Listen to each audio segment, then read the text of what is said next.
Il y a un homme dans ce pays. Je ne l'ai jamais dit, mais je l'ai dit aujourd'hui. Un homme pour qui j'ai beaucoup d'estime.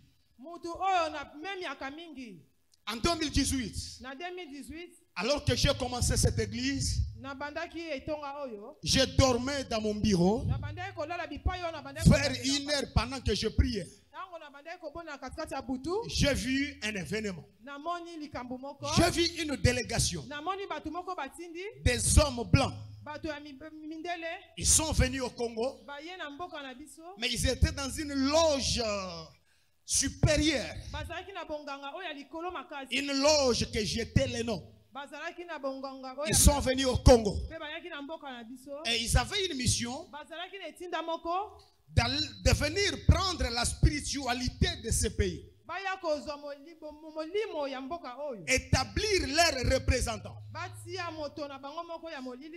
Et cette délégation était composée de 14 personnes qui représentaient à peu près 14 pays du monde. Ils sont venus au Congo. Ces gens avaient la mission de travailler, particulièrement à l'UPEN, à l'Umete. Et j'ouvre une parenthèse. Spirituellement, la ville de Kinshasa que vous voyez, il y a des communes ou des endroits le plus spirituels où il y a des antennes spirituelles que vous ne pouvez pas voir. C'est la commune de Lumete et la commune de Ngaliema. J'ai vu ces gens venir, aller prendre l'autorité dans ces deux communes. Et pour finir, ils avaient mission d'aller jusqu'à Mangengenge. J'ouvre une parenthèse. Toutes les grandes montagnes, les hautes montagnes que vous connaissez, ne sont pas réservées uniquement à la prière. Même les francs-maçons montent là-bas. Ah oui, même les équistes, les gens de l'Ekankar vont aussi à la montagne. Parce qu'à la montagne, il y a des esprits. Et ils devaient aller là-bas. Et Dieu m'a dit, ils étaient allés même à Mangenge. Ils ont bien travaillé. Ils sont revenus. Ils ont bien travaillé à Lumete. Après, ils sont allés à l'Ipen. Ils ont bien travaillé à l'Ipen. Mais pour finir, il y a un blocage qu'ils ont connu. Le jour où ils devaient prendre tous ces pouvoirs, établir leur autorité dans la vie de Kinshasa, prendre possession du Congo et partir chez eux. Il y avait un homme de Dieu qui était dans la présence de Dieu. Il était dans une retraite à Kinshasa. Et Dieu m'a dit clairement, ces gens-là ont rencontré un obstacle.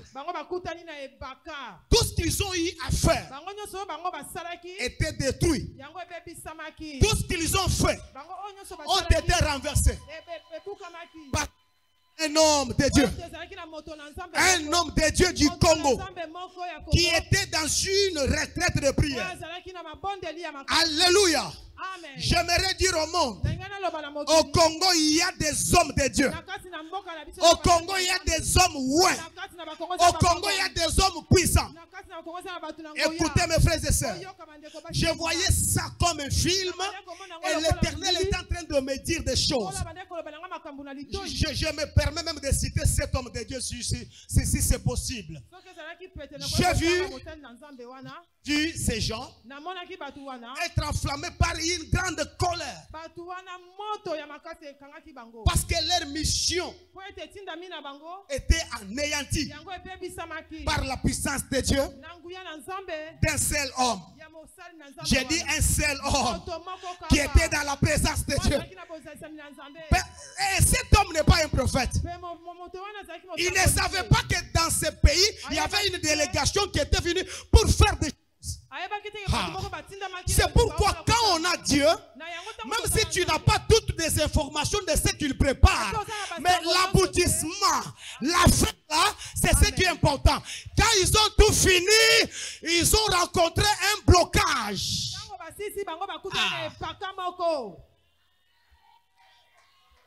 Ils ont décidé de lui faire du mal.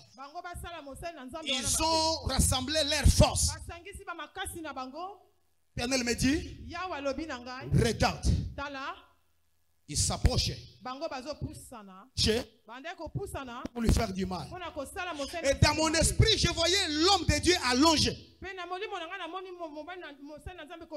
Il ne priait même pas. Il dormait dans sa maison. Mais moi, je voyais dans mon esprit.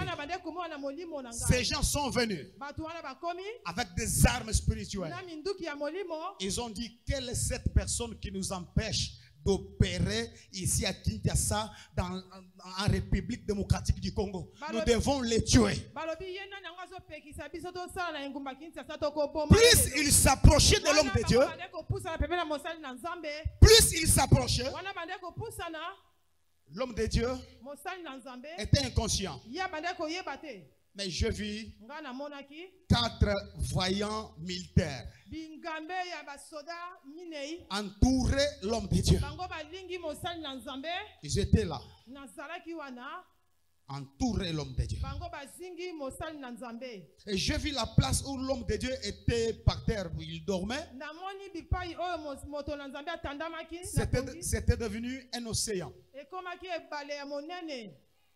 Plus approché, il voyait l'océan.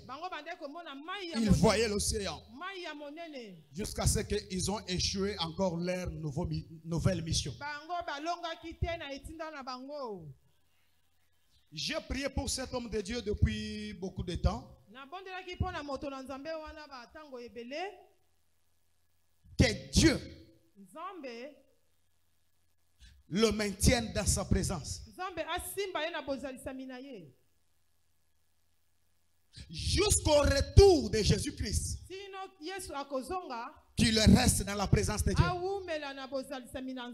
Cet homme, je ne l'ai jamais rencontré comme ça. Moi et lui, on ne se connaît pas. Mais je parle de lui au nom de l'Alliance et à cause de cet enseignement. C'est l'actuel fondateur des églises de Philadelphie. J'ai vu cet homme-là fléchir. Il priait. Et sa prière a fait échec devant une délégation des occultistes de haut niveau qui sont venus pour opérer au Congo, mais grâce à un seul individu. Que le monde sache qu'au Congo il y a des hommes. Que le monde sache que le Congo a des hommes. Ouais. Qu'on ne vous trompe pas. Je vis cette vision moi-même comme ça. Et c'est un bon témoignage que j'ai pour lui. Depuis ces jours-là, je n'ai pas arrêté de prier pour cet homme. Ce grand homme de Dieu. Si nous en avons 10 seulement au Congo, 10 seulement, ce pays sera délivré. Je sais qu'il n'est pas seul. Ils sont nombreux qui ont une alliance avec l'Éternel. D'autres ne sont pas loin. Vous êtes ici dans la salle. Vous ne connaissez pas de fétiches, mais vous connaissez Dieu. Vous avez fait une alliance avec Dieu.